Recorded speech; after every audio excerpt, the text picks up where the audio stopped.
Could we just make sure everyone's recording? All right, I'm recording on my side. I'm recording. 1 second. I'm always recording. Please note that all calls are recorded for quality assurance purposes.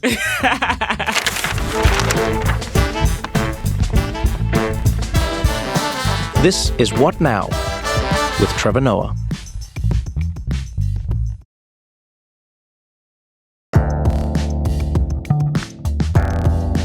Happy Mayor of Los Angeles, Karen Bass Day, everybody. Happy Karen Bass Day. Happy Karen Bass Day. I love speaking to mayors because after years and years of speaking to politicians, I have been told by, I would say like the majority of politicians, that mayors have the most direct impact on your life.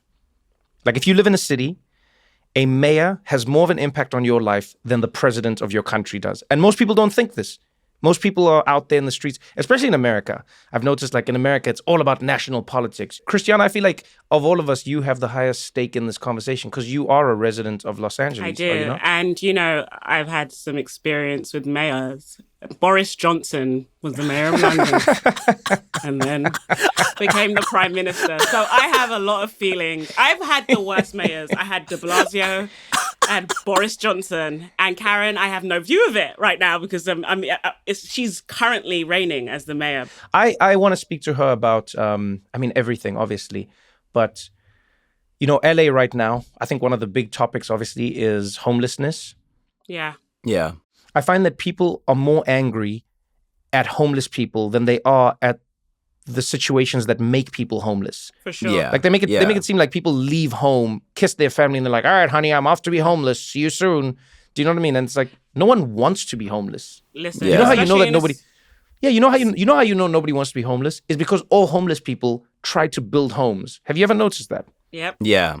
Yeah, especially like in LA, it's such an expensive city. I think I've only had the misfortune and fortune of living in really expensive places, London, New York, LA. And this LA housing, there's an affordable housing crisis here. Mm-hmm. And it's just like, it's no surprise that there are people who have full-time jobs and they live in their cars. Like that, that's the thing that like blows my mind. I'm like, you have people who are doing all the right things, right? They went to school, they got a job, or they have a trade. Like they are contributing to society and they still can't afford an apartment. And even if you're not contributing to society, I don't believe that you should have to live on the street. You understand? Like that's my view of the social contract.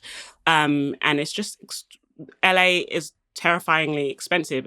LA is a place where like rich people are nervous. So that makes you think like what is going on here? And I don't know, how does a mayor fix that? Because I think LA in many ways starts to suffer from all of the bigger problems that America has federally sometimes. Yeah. I don't know. I hear what you're saying. If it comes up while you're talking about the homelessness and everything, I had 2 questions if I could sneak in 2. It depends on what they are, Josh, but go ahead. Okay. Well, one is about how you balance, or if you can balance, making illegal something that can inevitably happen to a person. To me, the way that we've in America made homelessness illegal is like tantamount to becoming old illegal. Yeah. But it's an inevitability under certain circumstances. Yeah. Yes. It is something that is completely out of your control. Yeah. And then the second thing is about if she feels the need or thinks there will be a need to override or overpower the people in the way that a lot of LA residents end up voting against their own interests because they're worried about their property value. They don't want this piece of land becoming single family housing or whatever. So then eventually someone may have to step in and be like, I know that you think you're doing what's best for you, but it's ruining everything. And if she thinks the state should have that type of power, if she thinks she'll have to do anything like that, because it's going to keep getting worse, It's the classic case of Nimbyism, right? Not in my backyard. Yes, exactly. Yeah. And it's so easy to become that person, Trevor. Oh, it is. It is. But I'm like, Lewis, who's that? Who's that walking down the street? Can you go and check? I'm like, who stole our lemons? Someone's been stealing my lemons from my lemon tree. We have a lemon thief. And they Oh, my take them in goodness. like bundles. And I'm like, who is this? You just have to ask. Just ask me. I'd give you my lemons. There's a lemon thief. And I'm like speaking to the neighbors about it. And I'm like, I'm supposed to be a socialist. And I'm getting furious about lemons. So yeah, wow. the Nimbyism, it happens, it comes to all of us. And we It just have does. to It fight does come to all of us. Yes. It's funny. I used to steal lemons all the time. So, well, not steal actually. I used to walk around neighborhoods with my mom when I was younger, and we would find all the streets where people had fruit trees, and all we would do is just take it was like blackberries. So you would steal people's fruit. Blackberries, apples, lemons, limes, peaches, anything that we could find hanging. We didn't even think of it as stealing. It is a tree that is growing. No. If the thing is, they take a lot of the lemons, Trevor. They take like 10 lemons at a time. And if you ask me, I will give them to you. Wait. Like, How do you know? Wait, how do you know it's one person taking 10 lemons and not 10 people taking one lemon? that's a good point. But my spirit tells me it's one person taking a bunch of lemons. I just on a spiritual level, Nigerians. You know when You can feel it. You can feel something inside you. Say huh? tifo. I just know it. I just know it. Maybe listen. People knock on the door and ask. If you ask, take. I it. have never thought an owner of a lemon tree cares about the lemons on it. I know. I mean, the fact that they even say like, if life gives you lemons, make lemon. Like you know what I mean? That tells you lemons themselves are already not like a sought after produce. Okay. Because think about what that phrase even means. It's like, if life gives you lemons, if life brings the worst to you, try make something good out of it. And then Christiana's there fighting like, this is my worst. I'm just a grateful person, even for the lemons in my life. When I was growing up in the township in South Africa, nobody had anything. And what I mean by that is you had the very bare minimum. Everyone had a basic structure. Sometimes you didn't have running water inside the house, so there was a shared tap or faucet, that connected a few houses. There were outdoor toilets, etc. Everyone had nothing, the bare minimum. And because of that, everyone shared everything with everyone. And what I mean by that is like space. Like someone would walk through your yard to get to another yard. And it was just like, this is the shortest way possible. So you would walk through your neighbors' backyards all the time and you just greet people. Hello, hello, hello, hello. It was like, because I mean, of course, you need to move through my space to get to another space and it's convenient. I get that. And there were all of these instances where people were, quote unquote, infringing on another person's space, but it wasn't felt that way. It wasn't treated that way. And interestingly, you'd see one family in the neighborhood, they would start to do well. A parent of theirs would get a job in the city or whatever it was, and then they would build a wall, would be the first thing they'd build around their house. The houses had no walls, and then there'd be a wall. And then they would put like spikes on the top of their wall so that you couldn't climb over the wall. And then they would get a car at some point. And then they would and it's amazing how as the people got more money, they became more and more isolated from the community around them. They stopped speaking to people as much. They stopped getting the occasional weak tie that would meander through their yard and have a random conversation with them. Their children played in their yard and were never in the street and all of a sudden became ostracized from the other kids. And it's amazing to me how in this machine that we live in, we've all been conditioned and we've all been taught to get as much as possible. But then in that, like the ring from Lord of the Rings, once you have your precious, you are terrified of sharing it with anyone or anyone taking it from you. Yeah. And so you have to become like a golem that goes into a cave and hides with your precious. And we don't realize what we lose, funny enough. And by the way, I'm guilty of it in many ways. I think many of us are. But you take for granted what you lose. You take for granted the fact that you're constantly not with the people around you because you're constantly afraid that they will want to take the toasters in your garage, when in fact, you don't need that toaster. You didn't care for that toaster. And the thing you actually need in your life is community and somebody to look after your kids who you actually like, who you didn't hire from an app, who is forced to be on that app because they also don't have. It's just like a wild. You're speaking my language. It's funny. Lewis walks with Obi every day to school. So he does about 10,000 steps a day, which in LA makes him a crazy person because no one really walks in LA. Every time we walk in, we run into friends who are driving. They're like, why are you walking? And Lewis is like, well, this is the way we see people and we see the world and we get to know our neighbors. And in a car-centric city like this, that where your friends can live completely across town, it's really isolating. And there aren't many ways to actually find that community you're talking about.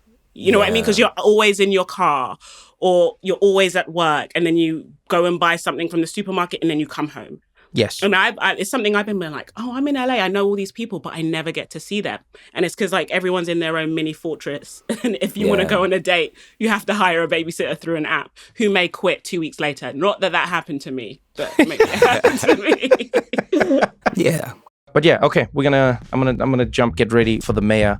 We're gonna talk about homelessness, crime, and what it is like being the first woman, I think, and then the second African-American mayor in LA, which is pretty wild. It's crazy that in 2023, there are still first anythings. Yeah. But let's get into it. Mayor Karen Bass.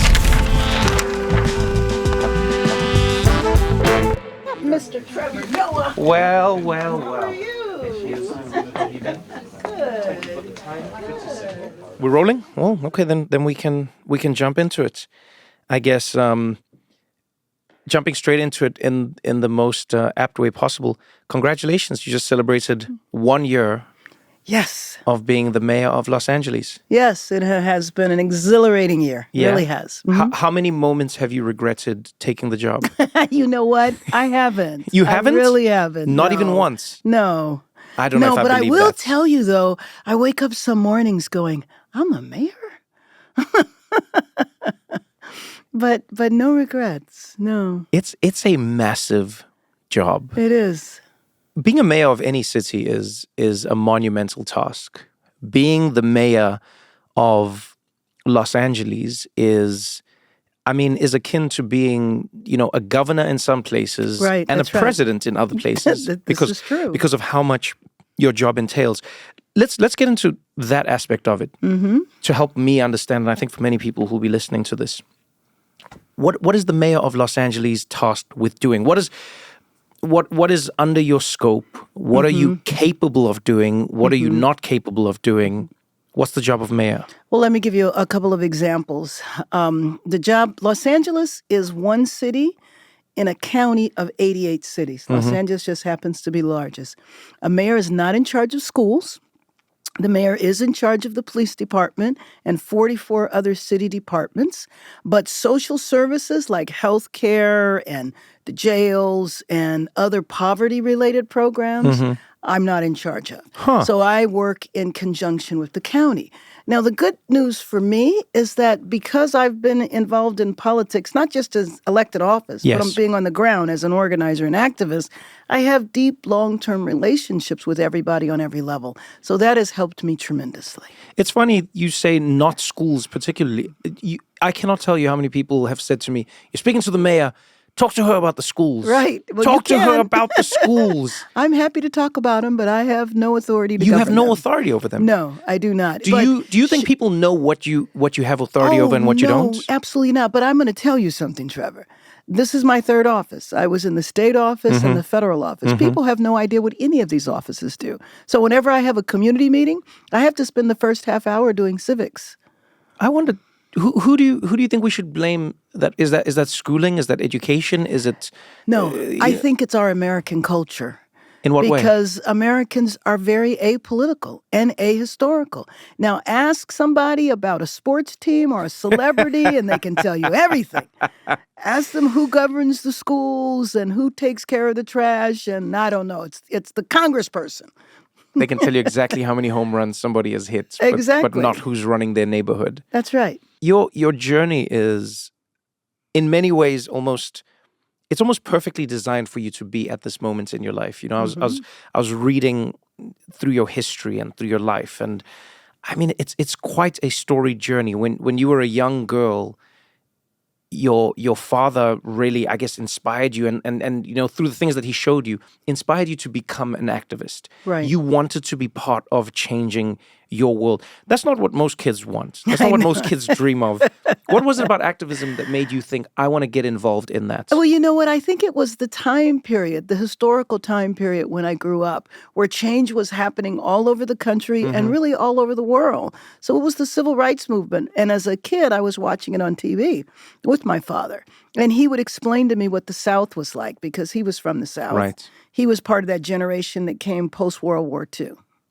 And so you thought to yourself, this is it. Absolutely. All I wanted to do was hurry up and grow up so that I could be a part of a movement. That's what I wanted to do. What was the first movement you were a part of? Really at school, working as a middle school activist. And then the first campaign I worked on was Bobby Kennedy's presidential campaign. Wow. And I was in the 9th grade. Wow. What were you doing as part of the campaign? Oh, you know what I did? I signed up my mother to be a precinct officer. Really? But I did it. She never knew. Not until many years later. So I went up and down my block. I knocked on the doors and I told them why I thought Bobby Kennedy would be the best president. And what were you saying at this age? Why did you think he'd be the best president? Well, there were two things that were happening then. It was 1967, 68. Yes. It was the war in Vietnam.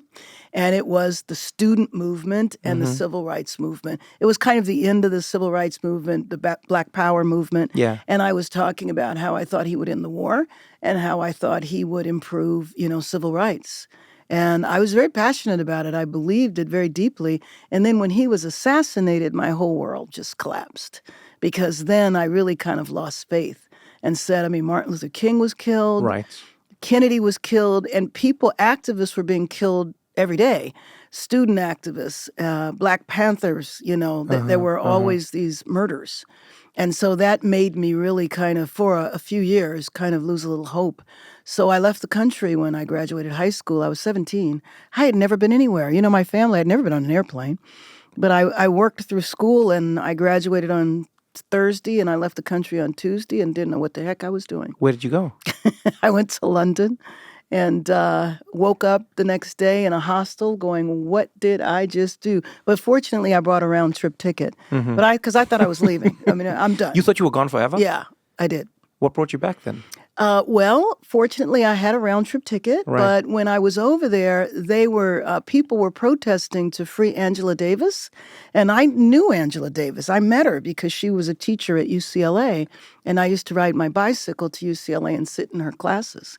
And so I felt kind of embarrassed that people around the world were fighting to free somebody I knew. Yeah. And so I went home and I said, no, I need to go home and I have to make change at home. And that's where I've been.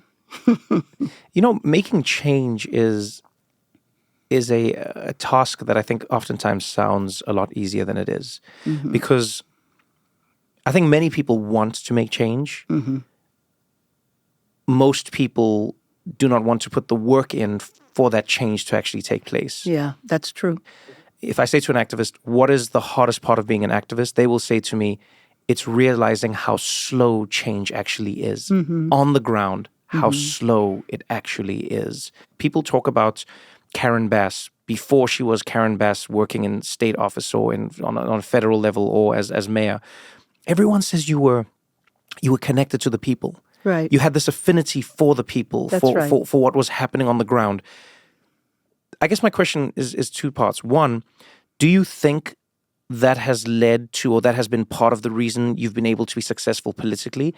And secondly, what do you think other politicians miss by not being on the ground before they get into politics? Well, I think what a lot of people miss is their purpose. Like, why are they running for office? Why are they there? I think a lot of people look at it as a career, or they say, well, I'm running for this because I'm going to run for that. To me, I've always been driven by the issues. And I think it's always critical to leave your ego outside and stay focused on what you're trying to do. But Trevor, you hit it for why I've been happy now, because I'm back on the ground. And I'm back doing things that I was trying to do really 30 years ago. Right. But I was a community activist running a community organization, but I didn't have the authority or the power. We were trying to deal with homelessness in 1993. We were trying to take over motels, and everybody thought we were crazy. Was it worse back then? Or? No. Homelessness then was in South Central and Skid Row. Okay. And it was probably, we didn't count, but I could guess it was probably maybe 3,000 or 4,000. And just think now in the city, not the county. In the city, it's 46,000. 46,000 in the city alone. That's right. If you add the county, you got to add another 20,000. That's why you see tents everywhere. Before we didn't have tents, there were shopping carts. That's what homeless people did, was push shopping carts. And then the grocery industry figured out the technology so they couldn't get the shopping carts. And that's changed, and that's why we see the tents now. Right, that's right. So let's talk about the issues and I guess how they're inextricably intertwined with what you do now. Right. When your campaign launched, it very quickly became a national campaign that was about a local, race. I don't think I've ever seen a mayoral race get the amount of attention that this race did. Oh. You were running against Caruso. Right. And it was this race where I think he was spending, in total he spent $100 million, $104 million if my numbers are correct. That's right. On the ground. That's right. Your campaign spent $5 million. A little more. Yeah. How much was it exactly? I raised $9 million, and then other people contributed $5 million. So it was So the external contributions were $5 million, and then but still that's exactly right. That's a huge return versus the spending. Let's start with that. Do you think there is too much money in political races now? Oh gosh, yes. And the problem is that if you have personal wealth, there are no limits at all. I was subject to limits. I mean, I could only ask somebody for $1,500. So my $1,500, and he could write a $40 million check, and it was, he's worth $5 billion. So, wow. $100 million is, I don't know, tip money. Wow. Yeah, that's a huge difference. Exactly. Was there a part of you that thought to yourself, what am I doing? I'm running against this guy. No. I mean, he's the guy he made the Grove. People were like, we love the Grove. I do too. Can he make all of LA the Grove? It seemed like such a wonderful proposition. That's right. And here you were running up against what seemed like an immovable object. Right. Just grinding and, going from one speech to the next, from one issue to the other. You were both talking about the same issues, but in very different ways. Right. And it seems like, the votes turned out accordingly. It seems like your message resonated with voters in a different way. Because LA, like many cities in America and in the world, in my opinion, post-COVID, has really been dealing with an explosion of homelessness. That's right. Everybody has an opinion on this issue. Mm-hmm. Very few people have offered solutions in and around this issue. And when very few people have an understanding of the issue. Well, let's start with that. Mm-hmm. What is causing this rise in homelessness? Why is it that you have, just as you said, in the city alone, 40,000 homeless people? That's right. Well, you know what? It's important to look at the categories of people that wind up unhoused. Yeah. They might not be able to be in a house because their wages aren't high enough, but it also might be that they've been evicted before, their credit is bad, they were incarcerated, they might be a teenager. There's 9,000 children who are unhoused with their parents. Wow. And then there's also a lot of foster children that when they term out of foster care at 18 or 21, they have nowhere to go, or you don't have first and last month's rent. So there's the economically unhoused. But the fastest growing sector of homeless people are senior citizens who are in their late 60s and 70s. Maybe they worked in a shopping mall all their life, no 401k, no pension. You can't live here on Social Security if you even have it. And then they get priced out of the rental market and they are homeless. That has to be one of the scariest stats I've read. And in many ways, one of the most pertinent, I feel, because when people have conversations about homelessness, I've noticed that there is oftentimes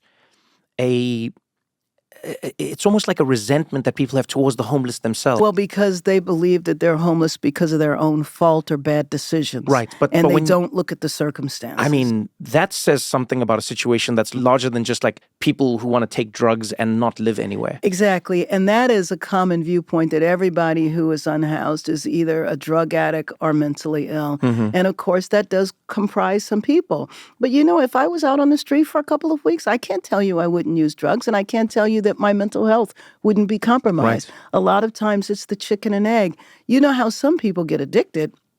They take meth to stay awake at night so they don't get assaulted. You have women suffering from domestic violence. There's a lot. You have veterans, and listen to this one. This one's crazy. A veteran winds up homeless because he or she might take veteran benefits. Yeah. Then that means they make too much money to qualify for veteran housing. So they have to choose between their benefits or housing. So all of these reasons are why people wind up homeless. You have a lot of people who were formerly incarcerated, and they can't go home because their brother might be a felon, and they don't have any place to go, and nobody's going to rent to them, and no one's going to hire them. So, it's a lot of circumstances that have led to the explosion. And what I describe is that, number one, is the evisceration of the social safety net that we used to have. Which was? Really bad. Well, we had better health care in terms of substance abuse and mental health. There were programs that people could be in. And L.A. used to be a heck of a lot cheaper. This city used to be affordable. I remember that, where I worked as a young person, worked part-time, went to school, and still afforded to live on my own. You couldn't possibly do that now. So all of these reasons lead to the problem, but I also believe that really bad policy decisions were made when I started Community Coalition 32 years ago.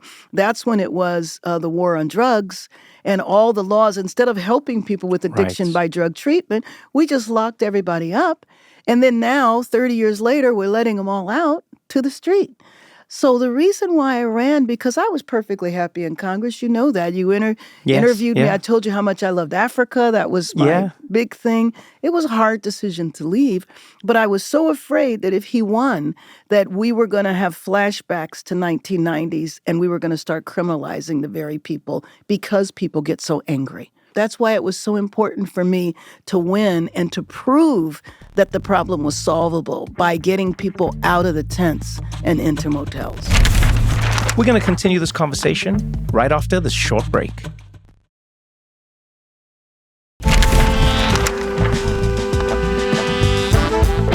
On day one, after winning the race, you stepped into your role, and the first thing you did was declare states of emergency. Correct.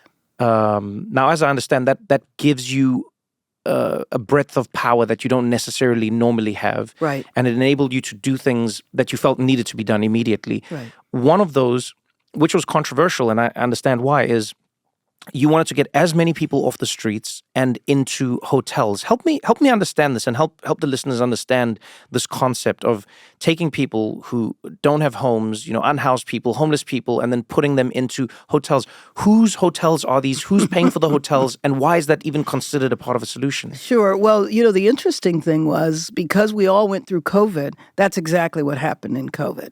So we didn't invent anything new. We learned from that experience. And guess what? Nobody was going to hotels or motels during that time, so it was fine.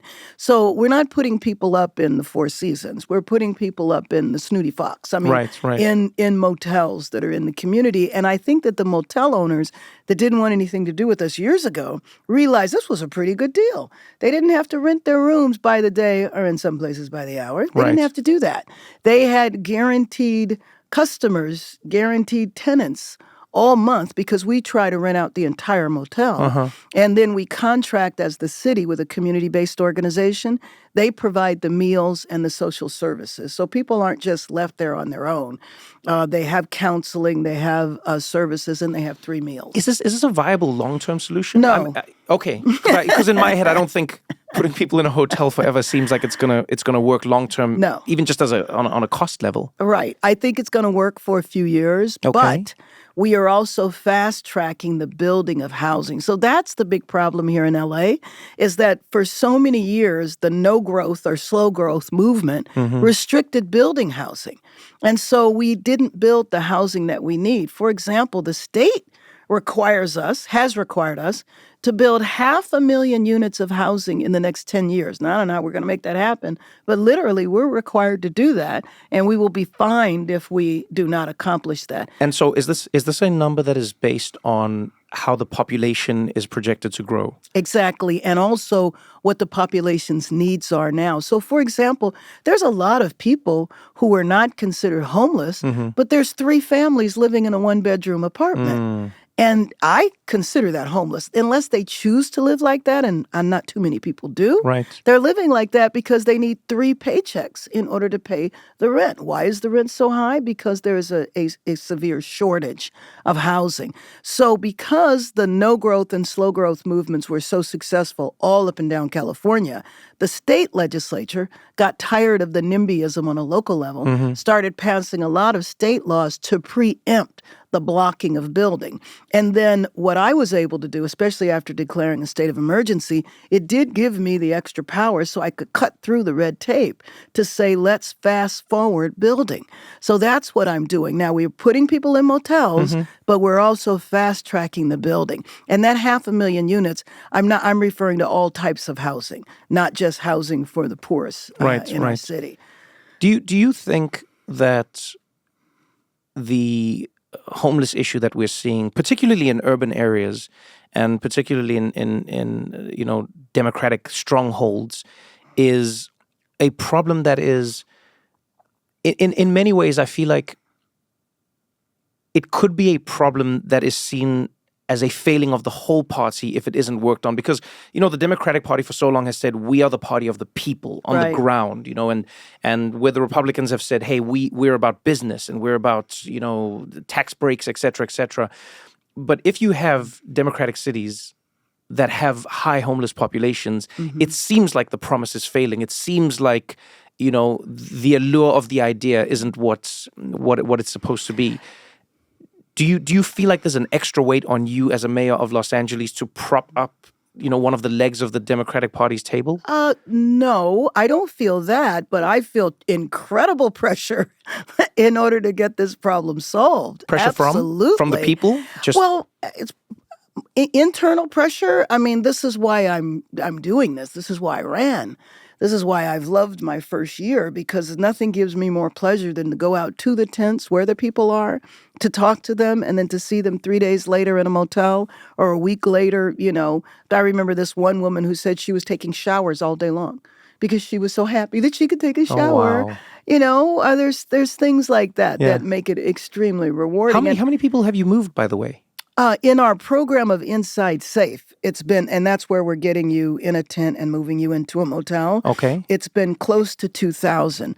But this year as a whole, we've moved 21,000 off the street. And there's a variety of ways we have done that. 21,000 people moved off the streets. Right. So they've moved off the streets because we were given vouchers and we were able to get people in housing with those vouchers. That's been one of the problems. Years pass, including like last year, LA turned back thousands of vouchers to the federal government because they couldn't figure out how to use them. Some of the red tape has been insane. I'll give you 2 examples, make you crazy. Please. One is, I can't let you use a voucher unless you prove income. Well, you've been in a tent for 5 years. How do you prove nothing? Right. And then I can't let you use a voucher because you don't have a government-issued ID. Well, if you gave me a motel, I'd have an address where I could have a government-issued ID. So I went to the federal government, to HUD, and fortunately our great HUD Secretary, Marcia Fudge, who I served in Congress with, spent months talking to them, and now they've waived that. They said, well, you know what? I'm going to assume you're poor enough because you've been living on the streets. Right. So that barrier went away. So that allowed people to get housed. It's so crazy how often you hear that as a story in America. It's like it becomes the cycle. It's really just chicken and the egg, egg and chicken and the egg. I remember hearing a story of a man who was living out of his car, and he was sleeping in the car in Santa Monica. And then because he was sleeping in the car, he got fined. Because he got fined, he now had to pay the fine. He couldn't pay the fine, and so then he got a summons. Right. He got a summons to appear in court. He couldn't go to court because he was going to either lose his job or go to court. And so then there was a warrant out for his arrest. And then now he had a warrant. And now here you have this person who is now basically going to go to jail possibly, when all they were trying to do was sleep and live. Well, he also might have gotten his car towed. Yeah. And he can't get his car out, which means he's now lost his car, which means he's lost his job, which now he's in a tent. So have you found ways to decriminalize being homeless? Because it's Josh, who's one of the people on the podcast, we talk about each episode before we go on. He said something that I really loved, which was, he said, it's interesting how America will criminalize something that may be inevitable and out of your control. Right. Because other crimes are an action that you should have been able to avoid. Being homeless isn't one of those. How do you criminalize something like that? And what have you done if you've done anything to decriminalize being homeless? Well, you hit on what my concern was about my opponent. And that was my flashbacks to the 1990s, is that the level of anger and disgust in the city toward the unhoused population was so high that I was afraid if the wrong person won, that they would just criminalize folks. Because there was a lot of talks about 3 strikes, meaning I'm going to give you 2 tickets, and on the 3rd ticket, if you don't move or if you haven't disappeared, I don't know where you're supposed to go to, then I'll arrest you. Now, you get arrested, you're going to be out in 5 hours, and you're either going to be right back there or you'll be someplace else. It doesn't solve the problem. That was my fear. That was my drive. So I didn't care how bad the campaign got. That was my passion about winning this election. It's a tightrope to walk as mayor, I always think, because you're in this interesting position where, on the one hand, you have to deal with everything that is happening. Right. On the other hand, you have to deal with everything that people think is happening. Yes. And the think is oftentimes more powerful than the what is. If people feel like there's more crime, then they think there's more crime. So they act accordingly, even if the crime hasn't gone up. And I wonder how you deal with that. The way I view it is, crime is an emotional issue. And if your car was stolen, there's a crime crisis. Oh, yeah, definitely. And you do not care about the data. Or if you go back to what you were saying a few minutes ago in terms of democratic cities, well, the reason why crime is up is because we've been too liberal and we don't enforce the law. Yes. But you could look at Republican-led cities and the crime is even higher, or definitely no difference, regardless of the laws that have been passed. So why do you think then the narrative is around urban cities and democratic cities? What do you think that is? Well, I mean, I think part of it is race, absolutely. So you asked me the pressure I feel as the nation's 2nd largest city. Absolutely, I feel the pressure because the perception is, and it is a deliberate narrative that Republicans are good at pushing. So look at New York. 100,000 migrants sent to New York? But we have buses coming into L.A., but not to the extent of Chicago or New York. You can't tell me that's not done to destabilize those cities. In Chicago, you have a brand new mayor. He's been in less time than I am. He has to hope to host the Democratic convention in the next few months. Imagine that pressure. So some of it has been orchestrated and pushed. It's a Republican narrative. And what do we have in common with the large cities? They're predominantly people of color. And so regardless of what the crime rate is, they will say the crime is out of control in Democratic-led cities. Their murder rate is higher. Their crime rate is higher. Well, generally where there's more guns, there are more people being shot. I think? I find it's a very simple stat to follow, by the way. It's not as complicated as people would think. Right. But that doesn't mean that LA doesn't have its issues. Yes. How do you find the balance between being a mayor who is actively trying to make people feel safe, whilst at the same time acknowledging that for a long time, people have felt, and beyond feeling, people have experienced over-policing that makes them feel unsafe at the very same, at the very same hands of the people who are trying to quote-unquote protect them. Like, how do you find that balance? Because I'm sure on the one hand, every time you say police force, protect, etc., there's going to be a contingency of your base who says, what are you doing? Why are you even working with the police? Exactly. The police are the bad guys, quote unquote, in many ways. And then on the other hand, you have a large part of your constituency who will say, no, why aren't you working more with the police? Why aren't you fully handing over to the police? How do you strike that balance? How do you walk the line? So one thing about a city, and I certainly have to to say this to some people who come from either or perspective, it's both and. So I set up an office of public safety. That's a traditional office, works with the police and fire, et cetera.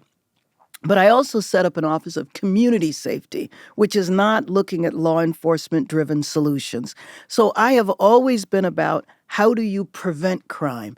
So when I started Community Coalition in the 90s, the first thing we did was organize a youth component to recruit high school students so they wouldn't get involved in gangs, because we had the Crips and the Bloods and 1,000 homicides, that particular year. So I wanted to divert young people away from gang involvement. And by the way, that was building on my own life experiences growing up, and the Panther Party did that a lot. As a matter of fact, there was a lot of gangs involved. But they got young people involved in politics. So that's what I did. I got involved when I was older in high school. Then I was involved in a lot of direct political activity, whether it was protesting the war or whatever was happening at that particular time. And so we involved a lot of high school students.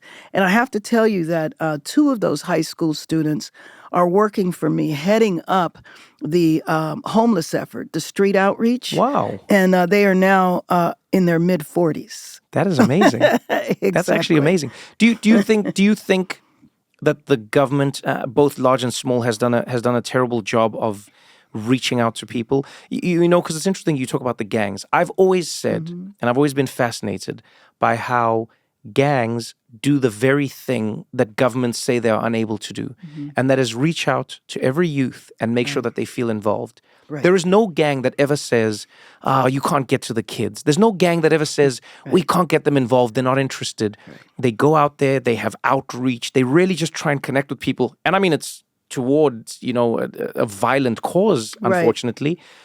But the essence of it is fundamentally sound. Like, what do you think the government could be doing to reach out and to connect with young people to make them feel like there's a hope that they can work towards? And what I found over the years is that it is not difficult. It's just that we are not committed to doing it.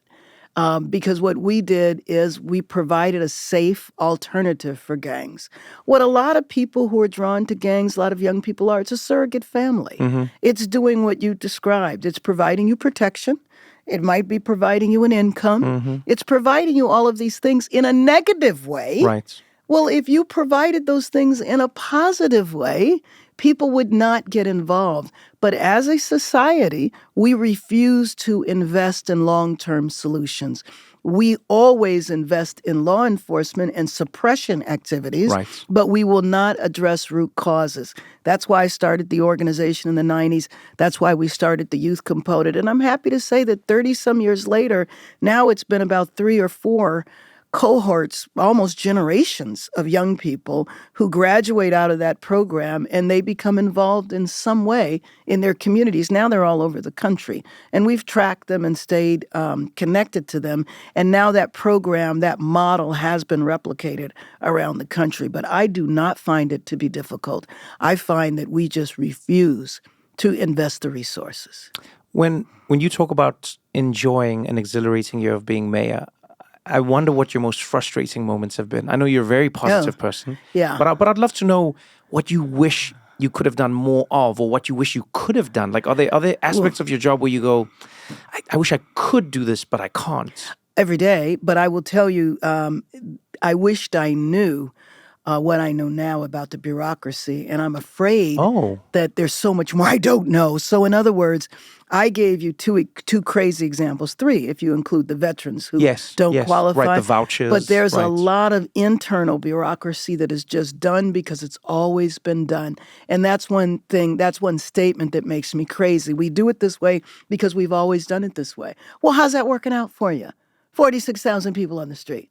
So doesn't it make you think that maybe there's a better way of doing things? Yeah. So just the inertia of, well, this is the way it's always been done. Or for people who think, well, I can't do something differently. That's where it's been helpful that I never worked for the city before. So I feel like I just parachuted in and this stuff looks crazy. And I don't believe, to me, I'm not going to violate the law. But if it's not a law, then don't tell me I can't do it. If there's people dying on the street, don't tell me I can't get them off the street. But what our policy basically had been up until now is you have to stay on the street until we build you a house. That's insanity. You asked me whether or not we would do the motels forever. Yeah. No, it's way too expensive. But what our city did that New York didn't do, or rather I should say what we didn't do and New York did, New York years ago invested in long-term interim housing. Yes. And New York also passed a policy that says you have a right to housing. So we never developed long-term interim housing. We said we don't want anybody in interim housing. We want them permanently housed. Well, that's just wonderful. But then you have this bureaucracy that it takes 5 years to build something. So I've been trying to dismantle all of these bureaucratic hurdles, but I had to learn them. And I wished I would have come in knowing about them. What's the one thing you want to do now? Like, if I know there's something on your list that Yes. you're working towards, something that you're trying to overturn, something you're trying to change, something you're trying to fix. What is it? So we have the people in the motels, and as I mentioned, a community-based organization takes over. But Trevor, we have stretched these organizations way beyond their capacity. Yeah. So now I'm trying to think of a new way to provide the kind of supportive services that people need, because I don't think you stay in housing your whole life for free. Well, heck, Right. that's a good deal if that was the case. But I think 2 years with strong supportive services should be able to mainstream most people out. But then there are people that are profoundly mentally ill who will need to be taken care of the rest of their life. So you asked me what I hope to do next is pay attention to the service delivery for the people that are in the motels, and then fast track as fast as possible the building of housing. It feels like there was a time in America when mental health was maybe not spoken about more, but definitely dealt with more. It feels like That's there was correct. it feels like there were more mental, hospitals. There were places where people could go for psychiatric care. Right. It almost feels like that's fallen away as an idea. It's like 1 minute the hospitals existed, and now those hospitals have sort of been replaced by jails and prisons. Well, that's 100%. What happened was 50 years ago when Ronald Reagan was a governor, and then he goes on to be president, basically dismantled all of the hospitals because bad things were happening in them. But we closed the hospitals, but then we made a commitment that we would build community-based services. Never happened. Oh, It never okay. happened. So now in California, next year, voters will have an opportunity to vote for what we should have done 50 years ago. So you are 100% right. That's why us not having enough money is a lie. Because it costs way more money to incarcerate somebody Right. than it does to take care of them. Just like you asked me about gangs, our country, our city, our state has refused to invest in our people, and especially people who are the poorest. We have no problem saving the world or destroying the world, however you want to look at it. I mean, if it's the defense budget, it's unlimited. We Right. think nothing of $50 or $60 billion that we're going to give to another country for, a war that they're fighting or rebuilding that they need to do. But we refuse to invest in the American people. This is the richest country in the history of the world. It is inexcusable for people to be sleeping on the street. Don't go anywhere, because we got more What Now after this.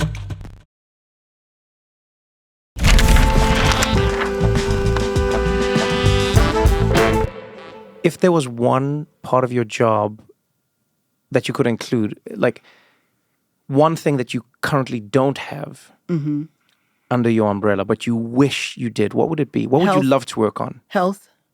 What It would be aspect the of health it? department. It would be my ability to control the health department and some of the county agencies. What would you change? Well, I would definitely infuse healthcare in much bigger ways. So, for example, health is at the root of a lot of homelessness. But right now, homelessness is just viewed as a housing problem.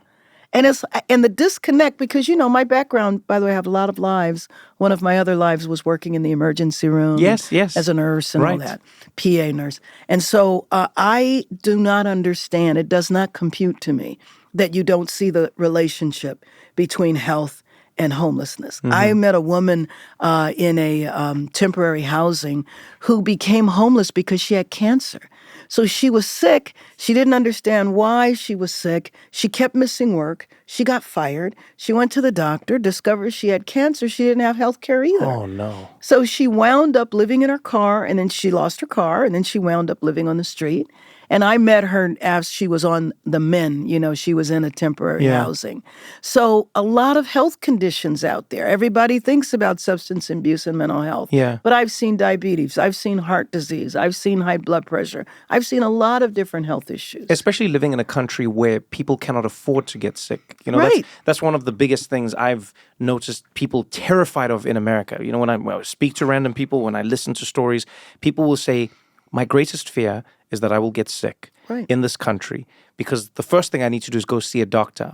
I don't know if I can afford to do that. Right. And then if I eventually do get to see a doctor, the thing they tell me may be the fact that I cannot afford to live anymore. And so they wait until it's too late. It's an emergency room issue. Right. And like you say, before you know it, someone's living on the street because they spent their life savings trying to save their life. Well, prior to Obama and the Affordable Care Act, health was the number one, the leading cause of bankruptcy. The leading cause. But I have to tell you something, Trevor. When I worked in healthcare, this was not the case. Healthcare was not always a for-profit industry. Mm-hmm. That changed in the 80s. One thing that was completely considered inappropriate was advertising medicine, advertising healthcare. That wasn't legal. It's really strange when you see it, by the way, when you come from another country. Every second ad in the U.S. is like a pharmaceutical ad, a drug ad, and it's really strange. Ask your doctor about, and it's like, what? But it'll tell you 20 reasons why you'll die if you take this medicine too, which, by the way, is completely legal, meaning that it is to protect them from lawsuits. Right. It really isn't medically based. Mm-hmm. You are somebody who, all your colleagues have labeled you as two things. They say you are tenacious, and they say you are motivated. And even speaking to you, I can see you have a cautious optimism, but also a joy in trying to solve the problems. I do. Yeah, you take pleasure in solving the puzzle. Before I let you go, I'd love to know what now. I mean, we've talked a little bit about working with the homeless crisis. We've talked about law enforcement and its broader state right now. But if we look at year 2, going into year 3, and then your final year as mayor, what would you hope the people of Los Angeles and maybe the people in other parts of America would see? Because I think many of the issues in LA are mirrors or different versions of issues that you see all across the country. So what would you hope to now do going from year to year? Well, I want at the end of my term, I want people to believe that the problem is solvable. Meaning it won't be solved, but that they can see the way out of it. And by the way, I mean, we have the World Cup coming in 2026. Yes. A Super Bowl in 2027, 2 Olympic Games in 2028. So I am hoping that will serve as a catalyst. I mean, the reason we're getting the Olympics is because we don't need to build any major stadiums. Yeah. So I'm trying to run around and get everybody to say, when the Olympics comes, we can't hide 70,000 people because then you're talking about the county. Yes. We can't hide them. The games aren't going to be for one day. So we either solve this now or what the news coverage is going to be, wonderful games, wonderful venues, and then they're going to cut away and show the contrast. In this city, people are living like this. They're left to live in destitute. So I'm trying to get all of the movers and shakers to see this is our alternative. And I actually believe that we can get there. I really do. I really hope so. Wow. Okay. Well, Mayor Karen Bass. It's funny. Every time I speak to you, you have a different title in front of your name, which is really fun for me. This is the last one. Oh, it is? Yes. What does that mean? This is the last one. That means I'll run for re-election. I'm done with elected office after that. Huh. Oh, now I have to ask why before I let you go. Because it's enough. I mean, I think it'll be time. It'll be time, but I will always be involved in change. Okay. I'm not somebody that ever planned to do this all my life. Yeah. I was doing a lot before this, so I'll always be involved in change, but I don't need to be an elected official until I die. Huh. I like that for you. I like that. And you know what? You deserve it. You deserve it. Thank you. Well, thank you so much. Congratulations. It's great to talk to you. Yeah, congratulations Really on the year. appreciate It's really wonderful seeing you again. And, I hope when we're chatting in a year, we'll be celebrating the next achievement and the next one and the next one. And I wish you the best of luck because I think everybody wins if you win. Thank you. Thank you. Thank you. Thank you.